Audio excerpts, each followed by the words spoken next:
کسی کے پاس اگر علم ہے، تقوی ہے، تو محض اس بیس پر اس کی انسلٹ کرنا یا اس کی عزت نہ کرنا کہ یعنی جو کہتے ہیں نا پیسے تو ہیں نہیں اس کے پاس، تو یہ کوئی اچھمبے کی بات نہیں ہے. البتہ جو عالم غریب ہو مگر لوگوں کی جیبوں پہ نظر رکھتا ہو، غربت کی وجہ سے احساس کمتری کا شکار ہو، وہ پھر عالم نہیں ہے، کیونکہ اس کو اللہ نے جو دولت دی ہے نا علم کی، اسے اس دولت کی قدر نہیں ہے. تو جب خود ہی قدر نہیں ہے تو دوسرا کیوں قدر کرے؟ اس لیے جو لالچی ہوتے ہیں نا جیبوں پہ نظر رکھنے والے، ان سے تعلق قائم مت کیا کرو. تو ان کو کیونکہ خود احساس نہیں ہے کہ اللہ نے کتنی بڑی دولت دی ہے. تو میں یہ عرض کر رہا تھا، کیا بات کر رہا تھا میں؟ طالوت جو تھے نا وہ غریب تھے، اور ان کو پیغمبر نے کیا بنا دیا؟ کمانڈر.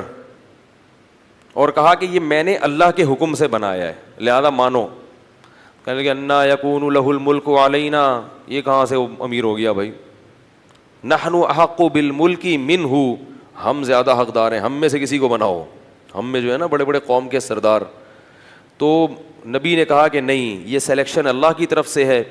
اور ان کے برحق ہونے کی ایک علامت یہ بھی ہے کہ حضرت موسیٰ اور ہارون علیہ السلام کی کچھ یادگاریں، کچھ تبرکات، جو ان کی کچھ اشیاء تھیں. بنی اسرائیل کیا کرتے تھے کہ جب بھی کہیں جہاد میں جاتے تھے تو حضرت موسیٰ علیہ السلام کی لاٹھی اور اس طرح کی کچھ چیزیں جو ان کے پاس رہ گئی تھی نا، وہ لے کے جاتے تھے تو اللہ ان کو فتح عطا فرماتا تھا. اس کی برکت تھی، کیونکہ وہ ظاہر ہے متبرک لاٹھی تھی نا حضرت موسیٰ علیہ السلام، اب اس سے سانپ تو نہیں بنتا تھا، لیکن ہارون علیہ السلام اور موسیٰ علیہ السلام کی اس طرح کی چیزوں کو تبرک کے طور پر وہ استعمال کرتے تھے اور اللہ کی مدد شامل حال ہو جاتی تھی. تو یہ والا وسیلہ شرک نہیں ہے. ہر وسیلے کو علی الاطلاق شرک کہنا یہ غلط ہے. بعض لوگ توحید کا بھی غلط مفہوم بیان کرتے ہیں. دیکھو لوگوں کا مزاج ہوتا ہے نا توحید پہ سننا پسند کرتے ہیں بہت سے لوگ. تو کیا کرتے ہیں لوگ ہر چیز کو شرک شرک شرک شرک کہہ کے یہ ثابت کرتے ہیں کہ ہم بہت بڑے موحد ہیں. لوگ کہتے ہیں یہ ہوتی ہے توحید، حالانکہ وہ توحید نہیں ہوتی، وہ کرامتوں کا انکار ہو رہا ہوتا ہے. سمجھ رہے ہو؟ تو ہر چیز کو اعتدال ضروری ہے. جتنا شریعت نے جس چیز کو بتایا ہے آپ اس کو اتنا ہی رکھیں، اس میں زیادہ فنٹر گیری کی کوشش مت کریں. توحید میں بھی غلو درست نہیں ہے، ایک چیز توحید میں شامل نہیں ہے آپ اس کو خام خامیں. تو وہ جو تبرکات تھے انبیاء کے، اس کا فائدہ کیا ہوتا تھا کہ ان کی وجہ سے اللہ کی مدد نازل ہوتی تھی. تو یہ تبرک جائز ہے. تو اہل اللہ سے اس قسم کا تبرک بھی جائز ہے. جیسے حضرت عباس رضی اللہ تعالیٰ عنہ کے وسیلے سے صحابہ دعا مانگتے تھے کہ اللہ ان کی وجہ سے تو کیا کر دے بارش. اب یہ شرک نہیں ہے، اس لیے کہ حضرت عباس سے تھوڑی کہہ رہے کہ آپ برسا دیں بارش کس سے برسوا رہے ہیں؟ اللہ سے. لیکن کہہ رہے کہ اللہ ہمارے درمیان نبی کے چچا موجود ہیں، ان کی لاج رکھ لے. تو اللہ تو خیال کرتا ہے نا بندوں کا. بھائی کیا ہو گیا؟ یہ والا وسیلہ بالکل جائز ہے. ہاں یہ وسیلہ کہ حضرت عباس بارش برسائیں گے یہ شرک ہو جائے گا. ان کے اختیار میں بارش برسانا نہیں ہے. تو کسی نیک آدمی کو اپنے درمیان رکھنا تاکہ اس کی وجہ سے اللہ کی ہم پہ برکتیں ہوں، اس کو بھی وسیلے سے تعبیر کیا جاتا ہے. یہ بالکل جائز ہے اور قرآن و سنت سے ثابت ہے. سمجھ میں نہیں آ رہی میرا خیال ہے بات. لیکن دینے والی ذات صرف اللہ کی ہے اور اللہ ان کی وجہ سے مجبور نہیں ہو جاتا. اللہ پہ جبر کوئی نہیں کر سکتا کہ ایک بزرگ کو لے گئے تو اب اللہ بارش برسائے گا، مجبور نہیں ہے. ہاں اللہ کی رحمت کو اپنی طرف مائل کرنے کے لیے اللہ یہ اتنا نیک آدمی ہمارے درمیان موجود ہے. اس سے بھی پتہ چلتا ہے کہ جیسے نیک لوگوں کے ہونے سے برکتیں نازل ہوتی ہیں، برے لوگوں کے ہونے سے نحوستوں کا بھی اسی طرح امکان ہوتا ہے. سمجھ میں نہیں آ رہی بات؟ تو اس لیے اس کا بھی خیال کیا کرو کہ جیسے بے نمازی ہوتے ہیں گھروں کے اندر، اس میں گھر میں بے برکتی ہوتی ہے، تو اس کو نمازی بنانے، گھر سے تو نہیں نکالو، تو اس کو نمازی بنانے کی کوشش کرو. گھر میں ایک روزے دار ہے، روزہ خور ہے، جیسے روزے داروں کی وجہ سے گھر میں برکت ہوگی تو روزہ خوروں کی وجہ سے گھر میں نحوست بھی ہوگی. تو ان کو مت کھانے دو، بولو تمہاری وجہ سے ہماری برکت بھی اٹھے گی. تو نیکیوں سے برکتیں آتی ہیں اور برائیوں سے نحوستیں آتی ہیں. نیک لوگوں سے برکتیں آتی ہیں اور برے لوگوں سے نحوستیں آتی ہیں. تو نبی نے ان سے کہا کہ ایک تابوت آئے گا جس میں تمہارے رب کی طرف سے سکینت ہوگی, اطمینان ہوگا, کیونکہ بقیۃ مما ترک آل موسیٰ و آل ہارون, کہ موسیٰ علیہ السلام کی آل نے جو کچھ چھوڑا اور ہارون علیہ السلام کی آل کی جو چیزیں تھیں وہ اس کے اندر رکھی ہوں گی. اسی سے یہ پتہ چلتا ہے کہ جو نالین شریف کا ایک نقشہ ہے, اگر وہ کسی کے پاس ہو تو اس کی وجہ سے اللہ کی برکت ہو سکتی ہے, لیکن یہ ضروری ہے کہ یہ اوتھینٹک ہو, کوئی سند ہو کہ یہ وہی نال ہے جو رسول اللہ صلی اللہ علیہ وسلم کا تھا, جبکہ ہمارے پاس اس کی کوئی حقیقی سند موجود نہیں ہے.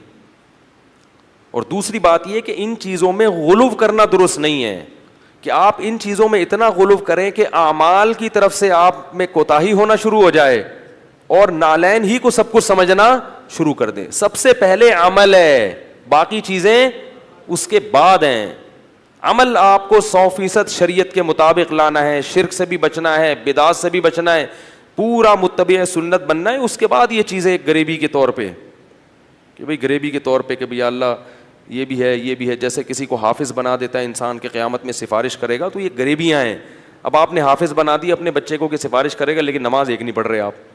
جو چیز اللہ نے کہا ہے کہ وہ لازمی کرو وہ کر نہیں رہے, جو لازمی نہیں ہے اس پہ زور دے رہے ہیں. تو اللہ نے یہ تو نہیں کہا کہ نالین شریفین رکھو, یہ تو ایک محبت کا ایک اصول ہے. اگر کسی کو محبت ہے تو وہ نبی صلی اللہ علیہ وسلم کے نالین سے یقیناً محبت کرے گا, ہر چیز سے محبت کرے گا, لیکن پہلے کیا ہے عمل, یہ چیزیں اس کے بعد. اسی طرح منہ مبارک, کوئی مستند روایت ہمارے پاس موجود نہیں ہے کہ رسول اللہ صلی اللہ علیہ وسلم کا منہ مبارک کسی کے پاس ہے. کوئی بھی اٹھتا ہے اور منہ مبارک کے نام پہ لوگوں کو بیوقوف بنانا شروع کر دیتا ہے اور لوگوں کا رش لگ جاتا ہے. تو اللہ کے بندو, جیسے نبی کی طرف بلا دلیل کوئی بات منسوب کرنا کبیرہ گناہ ہے, اتنا بڑا گناہ نبی نے فرمایا, صحیح حدیث میں ہے, من کذب علی متعمدا فلیتبوأ مقعدہ من النار, جو مجھ پر جھوٹ باندھے اپنا ٹھکانہ جہنم میں بنا لے. ایسے ہی کسی چیز کی نبی کی طرف نسبت کر دینا جبکہ آپ کے پاس اس کی کوئی مستند دلیل موجود نہ ہو, یہ بھی نبی پر بہتان ہے اور اس کا ٹھکانہ بھی جہنم کی آگ ہے. کوئی بھی منہ مبارک لے کے گھوم رہا ہے, اس سے پوچھو کیا دلیل ہے کہ یہ نبی کا بال ہے, سند پیش کرو اس کی. بغیر سند کے نبی کا قول معتبر نہیں ہے, تو بغیر سند کے نبی کے ہاتھ, نبی کے بال یا کوئی بھی چیز کوئی منسوب کر دے یہ نبی کی ہے, تو کہاں سے معتبر ہو گئی بھائی وہ. کوئی بھی اٹھتا ہے اور منہ مبارک کو لے کے لوگوں کو زیارتیں کرانا شروع کر دیتا ہے. تو اس لیے ان چیزوں میں نبی کے منہ مبارک کسی کے پاس ہوں تو یقیناً قابل احترام ہے اور باعث برکت ہیں, لیکن ہوں ایسے ہی کسی بھی کی طرف منسوب کر دینا, یہ اللہ کے غضب اور قہر کو دعوت دینے والی بات ہے. جب مسلمانوں کی خلافتیں تھیں تو حکومتیں ان چیزوں کو کنٹرول کرتی تھیں, اب حکومتوں نے ان چیزوں کو کنٹرول کرنا چھوڑ دیا. کوئی بھی اٹھتا ہے کہیں سے منہ مبارک لے کے لوگوں کو بیوقوف بنانا شروع کر دیتا ہے. تو یہ بہت خطرناک معاملہ ہے. محمد صلی اللہ علیہ وسلم کے بال مبارک, اس میں اگر آپ غلطی کر رہے ہیں, کسی اور کا بال نبی کے کھاتے میں ڈال رہے ہیں, بہت بڑا جرم ہے. قیامت کے دن جہنم کی آگ کے لیے پھر تیار رہنا چاہیے. تو کیا مسئلہ بیان کر رہا تھا میں, طالوت کا. تو بنی اسرائیل کو طالوت نے پھر انہوں نے جو ہے نا وہ تابوت آیا جس میں وہ تھی, تو فرشتے اس کو لے کر آئے, تو ان کو اطمینان ہو گیا کہ اب اللہ کی مدد یقیناً ہوگی, تو میدان جنگ میں اس کو لے کے جاؤ ساتھ. قرآن میں آتا ہے کہ جب حضرت طالوت علیہ السلام لشکر لے کے نکلے ہیں تو انہوں نے اپنی قوم سے کہا کہ دیکھو لڑائی کیونکہ بہت سخت ہے, دشمن بہت طاقتور ہے اور ہم ہیں کمزور, تو اللہ تمہیں پہلے آزمائے گا, یعنی اللہ کی مدد کے لیے جنگ میں فتح نہیں ہو سکتی, تو اسباب میں تو ہم کمزور ہیں, اللہ تمہیں امتحان کرے گا کہ تم میں تقویٰ ہے یا نہیں ہے.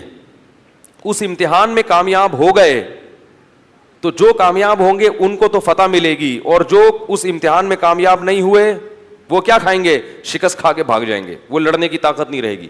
اور وہ امتحان یہ ہے کہ تمہیں پیاس لگے گی مگر نہر میں سے کسی نے پانی, بولو بھائی, نہیں پینا. پیاس لگے گی, یہ پیاس بعد میں ختم ہو جائے گی, مگر اس وقت اللہ نے امتحان لیا ہے کہ ایک آدھ چلو پینے کی اجازت ہے, پیٹ بھر کے پانی پینے کی اجازت نہیں ہے. اس میں کامیاب ہو گئے تو لڑنے کی طاقت بھی اللہ دے دے گا تمہیں. قرآن کہتا ہے جب وہ نہر پار کی ہے نا